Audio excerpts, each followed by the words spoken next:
Bismillahirrahmanirrahim. Elhamdülillahi Rabbil alemin. Vessalatu vesselamu ala nebiyyina Muhammed ve ala alihi ve ashabihi ecma'in. Esselamu aleykum ve rahmetullahi ve berekatuh. Hürmetli din kardeşlerim, Allah subhanahu ve teala şu jilularımızı, şirşularımızı hayırlı hem bereketli kılsaydı. Mena indi biz Ramazan ayının 12. gününde. Yani Ramazan ayı ortasına yakınlaşa. Allah subhanahu ve teala tutkan orazalarımızı, qılğan izgiliklərimizni, oxuyan Qur'anlarimizni, bergan sadaqalarimizni qabullardan qılsaydı.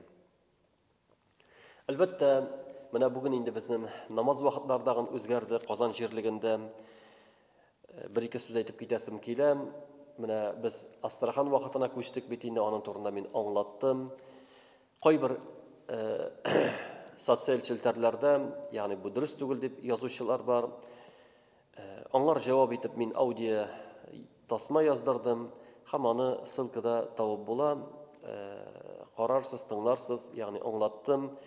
Şuna göre namaz vakitleri inşallah dürüz. Bunda şiklenirge gerek tugel. İrtengi namazdağın, ham yestu namazlardağın şuşu takvim bilen okılsa inşallah dürüz sanala. Allah subhanahu wa ta'ala kabullardan kılsın. Şuna göre zinhar ihtibar etmegiz. Kimler şuşu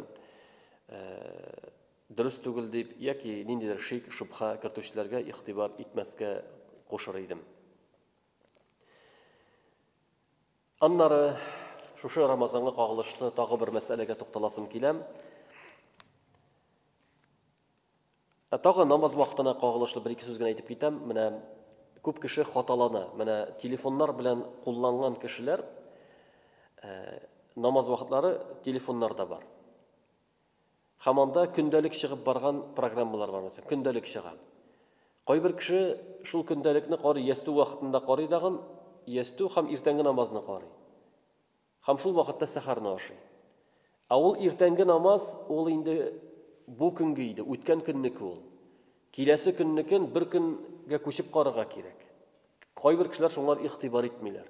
Qara namoz vaqti shulay bit deb ig'tibor etmaylar. Shunga ko'ra, ya'ni ertangi namoz ol aldağı günni bulacak. Şul günnin ertangi namazın qarağa kerak. Yani mesela bugün 5. may, ertangi sen sahar oşıysan 6. mayniqin qarağa kerak. 5. mayniqin tugul, qoy bir kishi ig'tibor etmishi, chunki u bir stolbekda bo'lg'ach, bir tartibda bo'lg'ach, ertangi namozni shuni o'qni qoridag'in ham xato jibara. Şunlar ig'tibor etira kerak. Anlari bizning masalan Qozonda ko'chsadagin, ali qoy bir tubaklarda ko'chmadi. Mesela Aqsubay bolsun, Buğa bolsun, başka türlü tübekler, Müslim rayonu bolsun, tübeklerde eli namaz vakti koşmadı. Qaybirler aptırırlar, ne işin şulay deyip. Namaz vakitlerine ihtibar ettiler, namaz astronomik hesap bilen hesaplaganda, onda her bir tün yaktarak bolsan da, gün yaktarak bolsan da, gün batış, gün çıkışta buluğun indi tesir eder. Şuna göre azrakkina geografik senin urnaşuun özgəreyken, namaz vakti dağın özgəre. Şunun için kişi aptıramasın, nik bizde sonraq miken, nik bizde yükserek koşuyabız miken deyip aptırı kurmasınlar. Indi şu namazga, urazaga qog'ilishli bo'lgan masalalarga kelganda,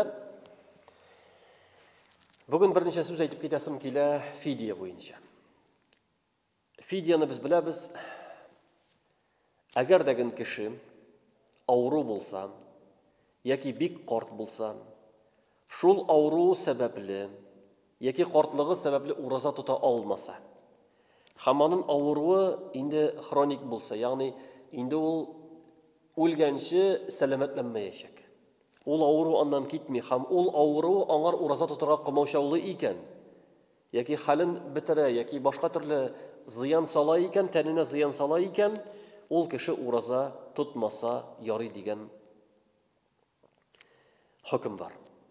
Lakin biz bilamiz, turli avrular bilan avurtgan kishilardagin Allohdan so'rab, "Ya Rabbim yordam et, butun kishi uraza tutganda nechigindi men uraza tutmayman" deb Allohdan so'rab uraza tutalar. Onlarning avrularini sana bitirmaslik. Nindigina avru yo'q tanlarında. Lakin ko'ngillarida iymon boyligi bo'lg'ach, ular uraza tutalar. Albatta onday kishilar siyrak, lakin endi masalan g'adatiy kishi agar degan shinnabda avru bo'lsa, ol ул айны урза тотмый ала. Әйткәнемчә, менә бу Рамазан керде, һәм син авырыйсың, урза тотмыйсың. Ләкин әгәр дә сәламәтләнсәң, син ул уразаны, ул Рамазанны кайтарга тиеш буласың. Мәсәлән, хәзер син авырыйсың, кыш көне сәламәтләндең. Кыш көне син onun уразасын тотырга тиеш буласың. Ягъни кыш көне шушы Рамазан айын уразасын тотырга тиеш буласың. Әгәр дә әйткәнемчә, инде сәламәтлеккә юл булмаса, авыруың бик көчле булып, сәламәтләнә алмасан, ул вакытта син бер көнгә бер мискинне ашатырга тиеш буласың. Бер көнгә бер мискинне ашатуны галимнәр әйттеләр, 2 тапкыр ашату диделәр. Мәсәлән, сәхәр һәм ифтар. Яки Рамазан айы булмаса, 2 тапкыр ашарлык ризык дип әйттеләр. Яки шуның кыйммәте диделәр, бәясе дип әйттеләр. Аны ризыкка әйләндергәндә 1 саг инде ул 3 кило тирәсе, 3 кило тирмәсе будай яки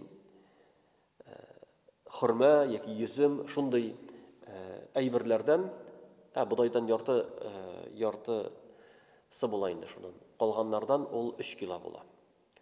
Менә шуның бәясе. Диния назараты ел сайын инде аны инде бәясен билгеләй. Бу елны аның бәясе 200 сум. Ягъни фидия бер көнгә бер мискинне ашату 200 сумга төшә дип билгеләнде. Әгәр дә кеше арттырып түли икән, анысы аның өчен хәерле. Булай бер көнгә 200 сум. Менә шушы акчаны ул нишләтә?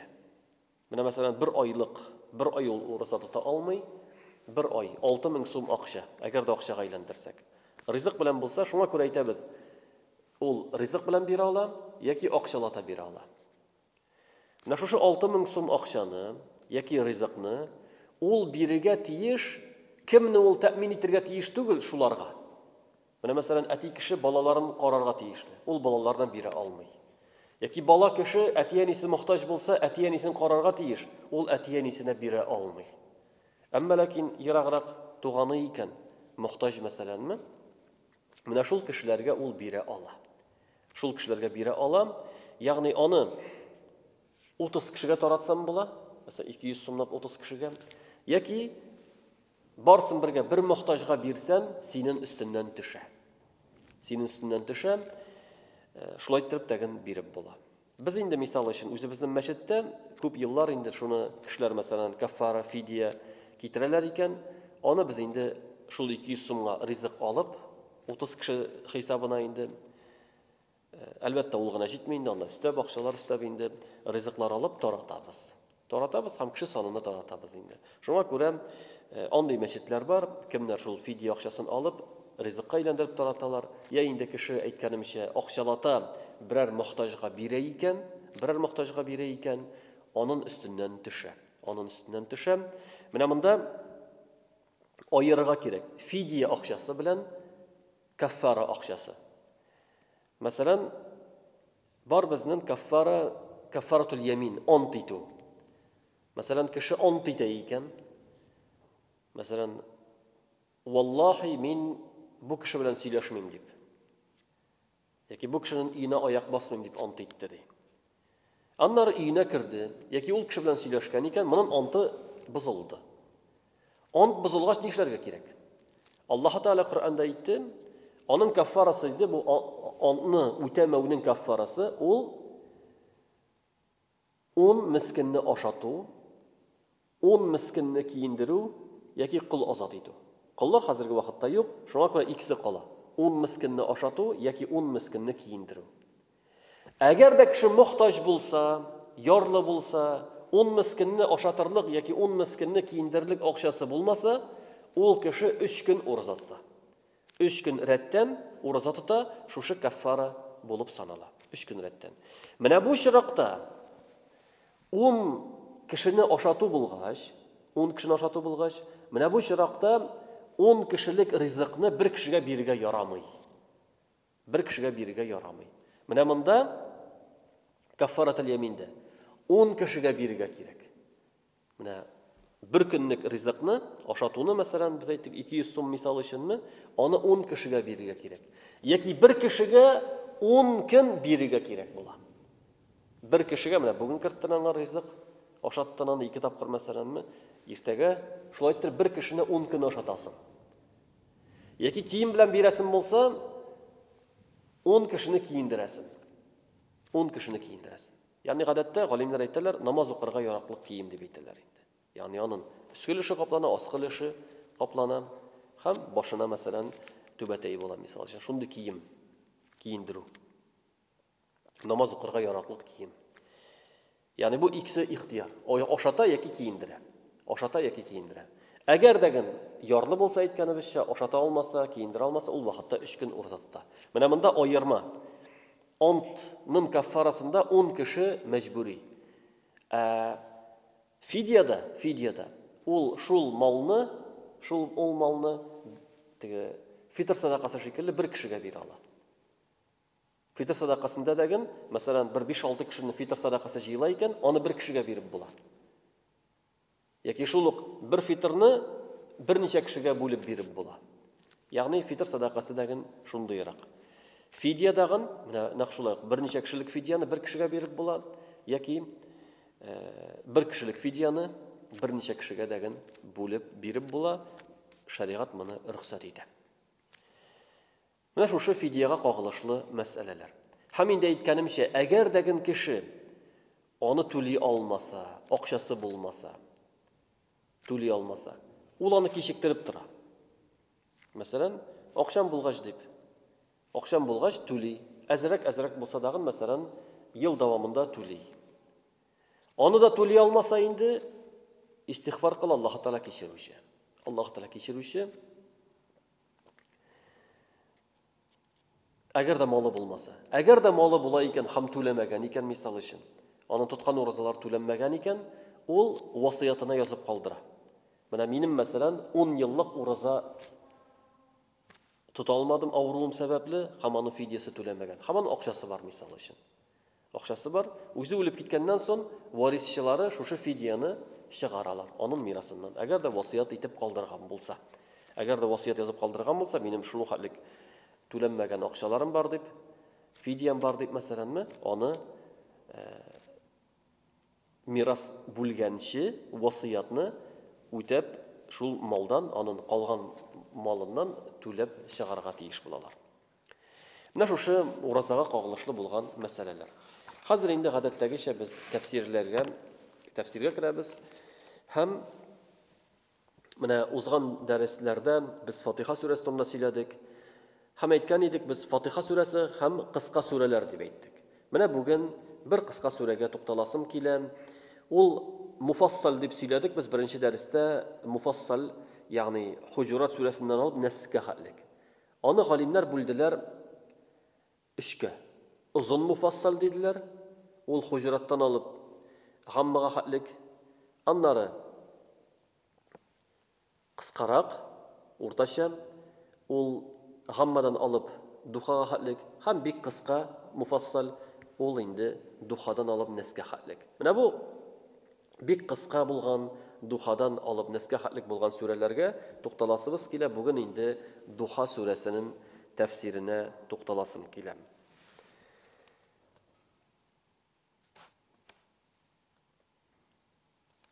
Аллаһ Раббыбыз әйтә: Бисмиллаһир-рахманир-рахим, вад-духа ди. Вад-духа, ягъни Аллаһ Тәгалә Коръәндә ант итә. Вау харифы ул ант харифы. Валлаһи, шулай ук ба харифы бар. Биллаһи, һәм та харифы дигән кулланыла. Таллаһи дип дигән ант кулланыла.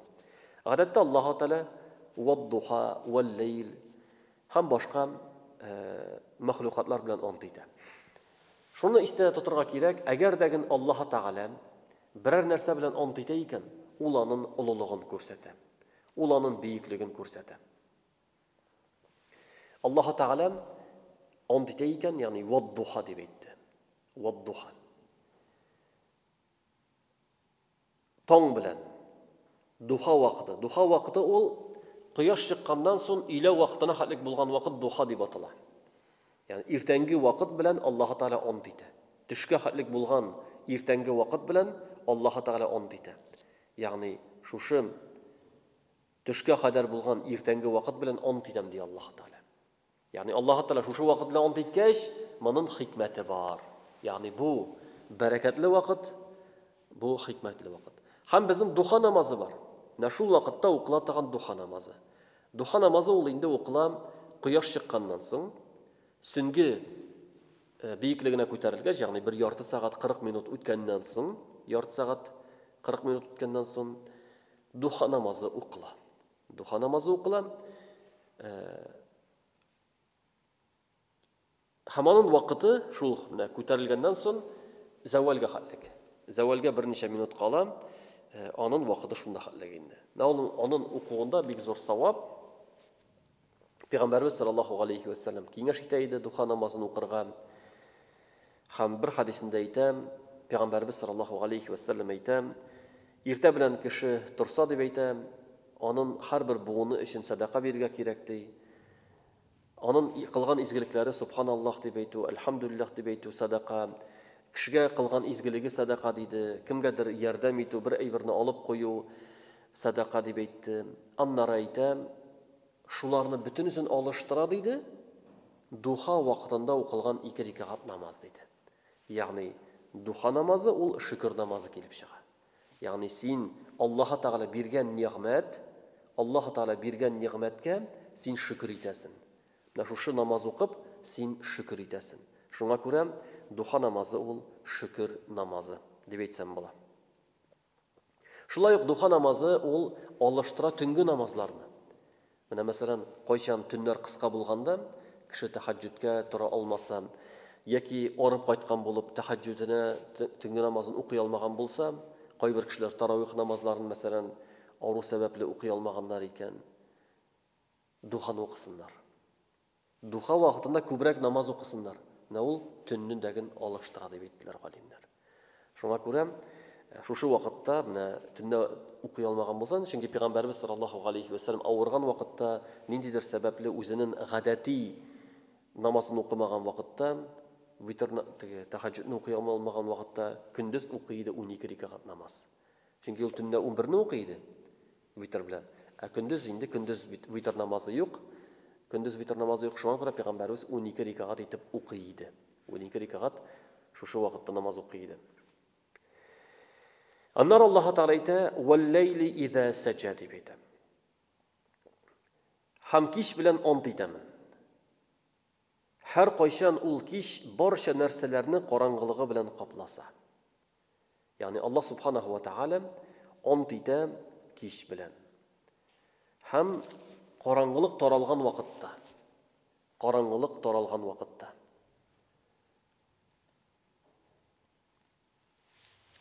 Ул даган күрсәтә безнең Аллаһ бу улы, Аллаһ Тәгаләнең улы билгесе. Көндез Аллаһның бер билгесе, һәм кичтәген Аллаһның бер билгесе. Аллаһ Тәгалә шушы төн белән ант итә. Кич ул Аллаһның бер нигъмәте, кешеләргә ял итәргә, кешеләргә тынычлыкта булырга ял өчен Аллаһ Тәгалә безгә кич бирде. Ягъни бу Аллаһның нигъмәте. Аннары Аллаһ субханаһу ва тәгалә шушы 2 табигатьтәге булган вакыт белән ант иткәч, көндезге һәм кичке вакыт белән ант иткәч, төн белән ант иткәч, әйтә: "Ма ваддагака раббука ва ма кала". Ягъни бу җавап аль-касам дип атала. Ягъни бу антның җавабы. Менә кеше бит инде ант иткәч җавап килә. Нәрсә өчен син ант итәсең? Валлаһи. Нәрсә ул валлаһи? Валлаһи мин андый сүз әйтмәдем. Валлаһи мин ул әйбергә кагылмадым. Ягъни синең антың ниндидер бер мәгънәгә әйләнеп кайта. Шуңа күрә Аллаһ Тәгалә Коръәндә ант иткәннән соң, мәсәлән, вад-духа вал-лейли иза саҗа ант итте. Духа вакыты белән, төн белән аннар әйтә: "Ма ваддагака раббука ва ма кала". Ягъни, и Мухаммад, Аллаһ Тәгалә сине ташламады, һәм сиңа ачуланмады дип әйтә. Аллаһ субханаһу ва тәгалә Пәйгамбәребезгә тынычландыра. Чөнки шундый риваятлар килә, Peygamberimiz sallallahu aleyhi ve sellem bir vaqt avırıp kite hem onun ul kişilerini Kur'an okuğanın işite tağın bulalar. Şundan bir hatın, yaman hatın, iman getirmegen hatın bir neçedir günler Peygamberimiz kışkırıp Kur'an okumagaç seni taşladılar deb aytadi. Seni kelmeyindi hazır, seni kelüşü deb. Yani Peygamberimizge naşar sözler aytadi.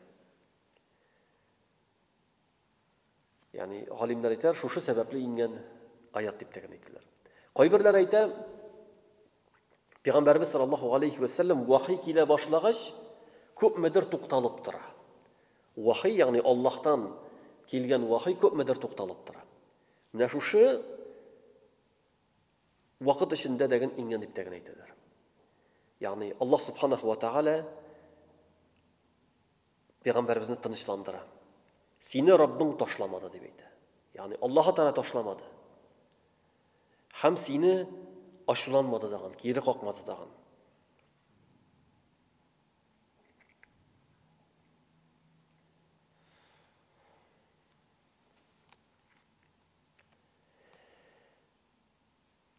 Mesela Nagmani tefsirinde, benim kol astında bulgan Nagmani tefsirinde aytam, ikinci bir ma'noni keltira, şulay yok tefsirden Yahudiler bir vaqt Allah Resulünden Zulqarnayn haberin ham Kahf ahillari haberin ham ruh canın ravuşun sıradılar deb aytadi. Yani üç sırav bererler. Zulqarnayn kim ol? Kahf ahillari kim ol? Ham can torunda sıraylar. Allah'ın Resulü onlarga irtege cevap verirmen dedi, lakin inşallah demedi. Yani Peygamberimiz irtege aytırmen dedi, çünkü yol vahiyini kütem. İnşallah deb aytmadi. Allah bersa deb aytmadi. Allah tilese deb aytmadi. Mana şul vaqtda köpmedir vaqt. Şundan so'ng vahiy kesildi, ham bir necha vaqtlar Cebrail farishta inmadi deb aytadi. Şul chaqda müşrikler Muhammedni Rabbisi tashladı ve aşulandı dediler. Ushbu ayat şul haqda indi deb aytadi. Yani Nagmanida şu ma'noni keltiradi. Yani turli rivoyatlar bo'lirga mumkin, lakin ma'nosi narsada köpmedir vaqt vahiy to'xtab tura. Mana ma'no shunda. Köpmedir vahiy to'xtab tura, ham Peygamberimizning ko'ngilida bu burshuv tug'dira. Peygamberimiz burshila boshlaydi. Şol sebeple Allah'a Teala Peygamberimizni tinchlandira. Ham müşrikler degen bunu indi bilip türlü sözler aytgan bolalar. Anlar Allah'a Teala Peygamberimizge aytam: "Velel ahiratu hayrun laka minel ula." Sina ahiret elbette dünyadan hayırlıraktır. Yani sen burşulasın ol bu dünya. Ol bu dünya. Yani şuna göre Peygamberimiz sallallahu aleyhi ve sellem bu dünyaya ihtibar etmeydi. Ol bu dünyaya şunday gadi qarıydı.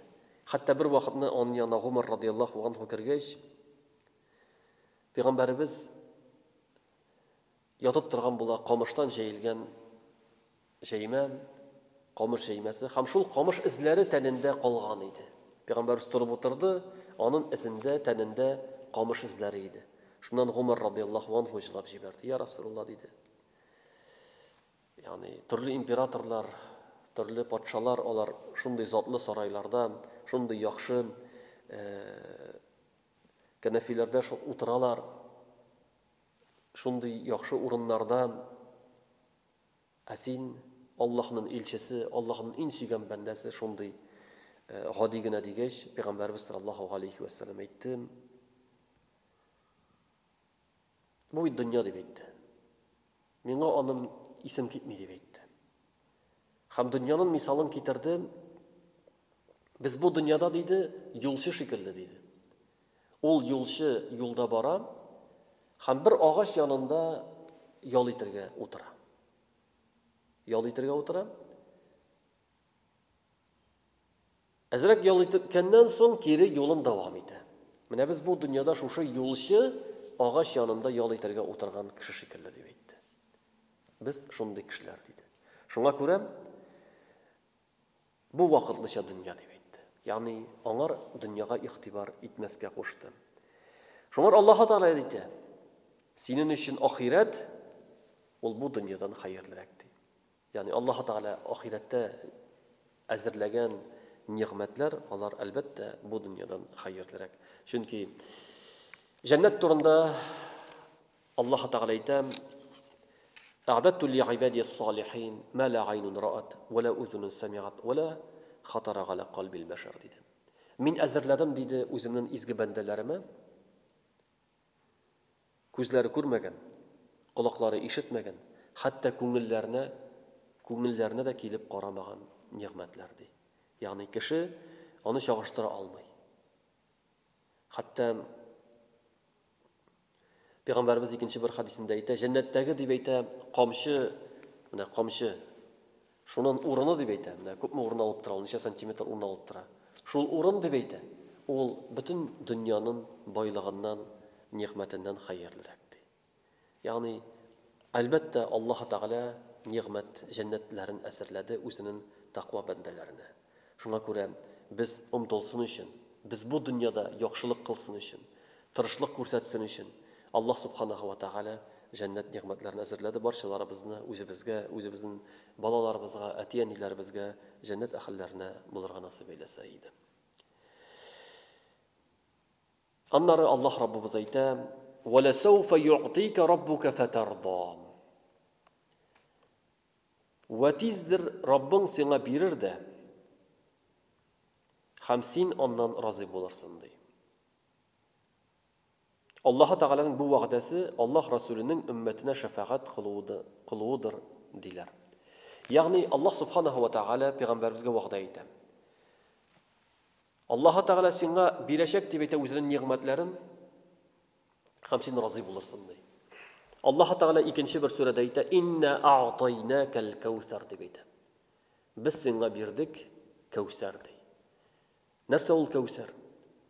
Галимнәр әйтә, хайрун кәсир диделәр. Ягъни бик күп нигъмәтләр анда керә Каусар елгасы, җәннәттә бирелгән Каусар елгасы. Анда керә пәйгамбәрлек, анда керә гыйлем, анда керә шәфәгать. Менә булар бөтенесе дә пәйгамбәребезгә бирелгән нигъмәтләр.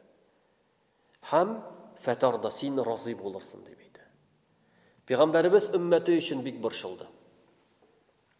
Hatta ümmeti diп әйтә иде. Өммәтем дип борчыла иде. Кыямәт көнендә пәйгамбәрләр нәфси дип әйткәндә, үзем дип әйткәндә, безнең пәйгамбәрбез Мухаммад саллаллаһу алейхи ва саллям өммәтем дип әйтәчәк. Һәм ул Аллаһтан сорады җәннәтнең күпчелеге үзенә ияргән мөмин мусламаннар булуын. Аллаһ Тәгалә аңа разый булды. Шуңа күрә менә шушы аят ин өмитле аятларның берсе дип әйтәләр галимнәр. Ягъни Аллаһ Тәгалә вәгъдә итте пәйгамбәребезгә риза итәргә. Ә пәйгамбәребез тили, кем аңар иярде, кем аны кушканын үтәргә тырышты, тыйганыннан тыелырга тырышты, сөннәтен үтәргә тырышты. Әлбәттә Peygamberimiz sallallahu aleyhi ve sellem ol kişilerden razı bula, ham Allah Teala'dan onlardan razı bula.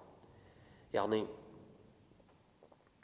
koy bir kişi izgilik kılmışı, namaz okumışı, oruza tutmışı, min Muhammed Peygamber ümmetinden min iman kelimesi ettim, min degen şunday bulam deyip yalgışa kurmasın. İman kelimesi ol, cehennemden mengilikten kutkara. Lakin o cehennem kiruden ele kutkarmay.